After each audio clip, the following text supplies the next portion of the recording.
siswa yang pasif itu akan menjadi aktif karena terbawa suasana oleh siswa yang aktif lainnya. Mungkin seperti itu. Ya, oke. Ada tanggapan lain? Menanggapi ya, Eh, moderator. ya, silakan, silakan.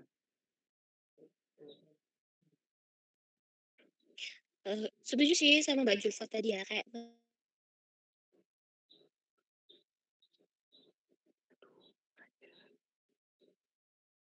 mencampurkan gitu. Tujuannya sih, kalau tujuan mencampurkan itu kan dengan alasan bahwasanya semua peserta didik itu kan tidak bisa menguasai satu metode atau cara dengan metode ceramah itu doang kan. Jadi dengan mencampurkan mungkin dari salah satu mahasiswa itu bisa lebih merangsang ke metode yang berikutnya kayak gitu.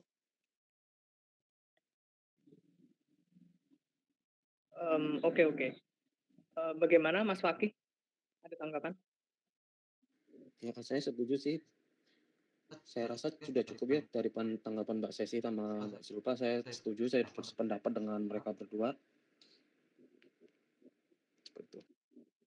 Oke. Jadi penggunaan metode ceramah itu harus dibedain begitu ya, ketika siswanya itu terbatas atau kalau siswanya yang banyak. Jadi kalau metode ceramah digunakan oleh kelas yang siswanya sedikit itu memang efektif gitu ya, karena kelas mungkin tidak akan terlalu ribut karena penguasaan kelas guru itu mungkin akan lebih mudah begitu ya ketika siswanya sedikit. Tapi kalau di kelas itu siswanya jumlahnya banyak, maka selain ceramah juga harus ada metode yang lain gitu ya, yaitu misalnya metode diskusi begitu. Oke. Untuk poin kedua, pendekatan pembelajaran. Gimana nih? Pendekatan pembelajaran itu didefinisikan sebagai sudut pandang atau titik tolak guru terhadap proses berlangsungnya pembelajaran, yang merujuk terhadap pandangan akan terjadinya suatu proses yang sifatnya masih sangat general atau umum. Di dalamnya mewadahi, menguatkan, menginspirasi, dan melatari metode dalam suatu pembelajaran dengan cakupan teoritis tertentu. Apakah ada yang perlu didiskusikan untuk poin kedua? Mungkin cukup jelas. Oke, Proses juga jelas menurut saya. sudah jelas ya. Eh, kita masuk ke poin yang selanjutnya, strategi pembelajaran. Kita semuanya tahu ya, strategi pembelajaran itu pola umum pembelajaran siswa yang tersusun secara sistematis. Sistematis berdasarkan prinsip pendidikan, psikologi, didaktik, dan komunikasi dengan mengintegrasikan struktur pembelajaran, metode pembelajaran, media, pengelolaan kelas, evaluasi, dan waktu yang diperlukan agar siswa mencapai tujuan pembelajaran secara efektif dan efisien. Uh, untuk yang ini, apakah ada yang ingin didiskusikan?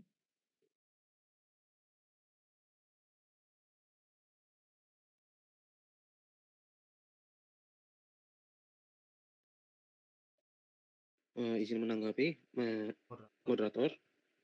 Ya.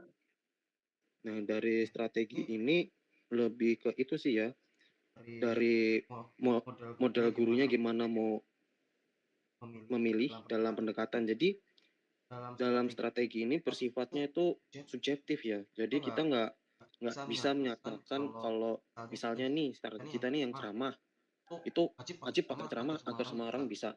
Itu tidak seperti itu ya teman-teman.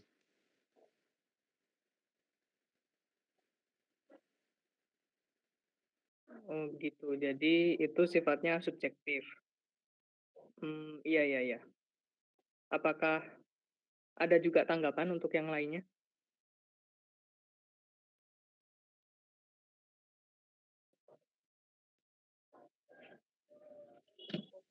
Mungkin saya rasa pertanyaan Mas Sofi ya tadi.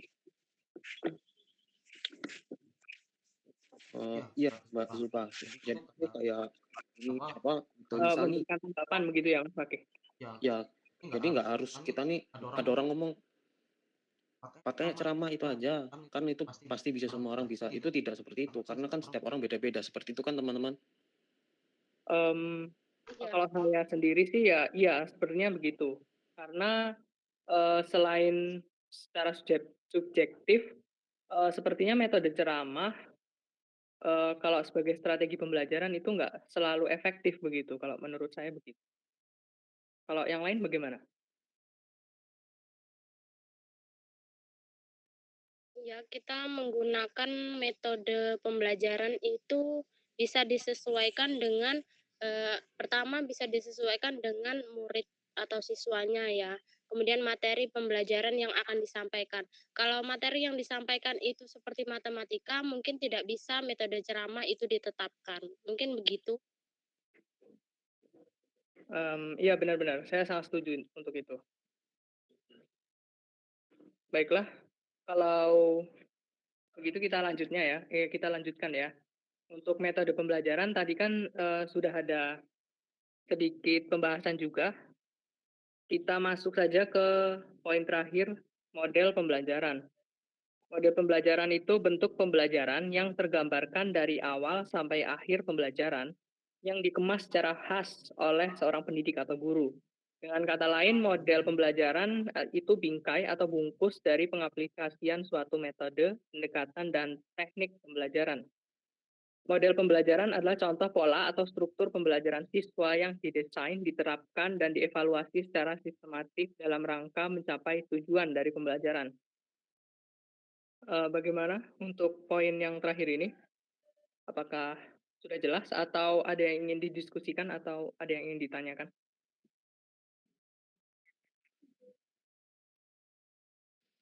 Izin bertanya ya teman-teman. Izin masuk? Oh iya, silakan silakan. Mbak Sesti, silakan. Ini poin yang model pembelajaran ya. Model pembelajaran itu kan berarti mencakup semuanya ya. Kayak, model pembelajaran itu, dia tuh juga pendekatan, dia juga metode, dia juga mencakup teknik ya. Iya, semua yang itu, ada metodenya, pendekatan, dan teknik pembelajarannya itu tadi. Iya.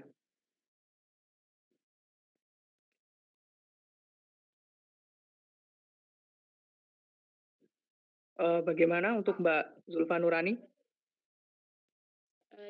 Untuk teknik pembelajaran menurut teman-teman, antara teknik ceramah, kemudian teknik diskusi, teknik tanya jawab, itu yang lebih efektif dan efisien diterapkan pada kelas, misalnya kelas sekolah menengah pertama, itu yang cocok bagaimana sih? Jadi antara ketiga teknik itu, ini kasusnya di SMP begitu? Iya.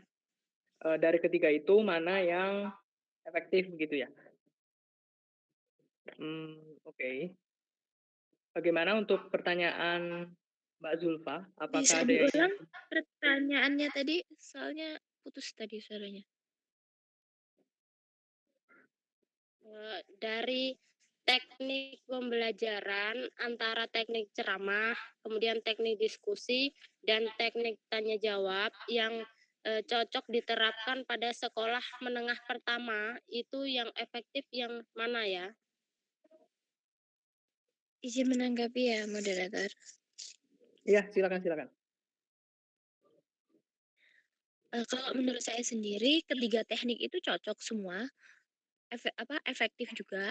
Karena kembali lagi, yang dijelaskan sama Mbak Julfa tadi sebelumnya, bahwasanya teknik-teknik itu kan bisa dicampurkan dengan menyesuaikan materi yang kita adakan gitu.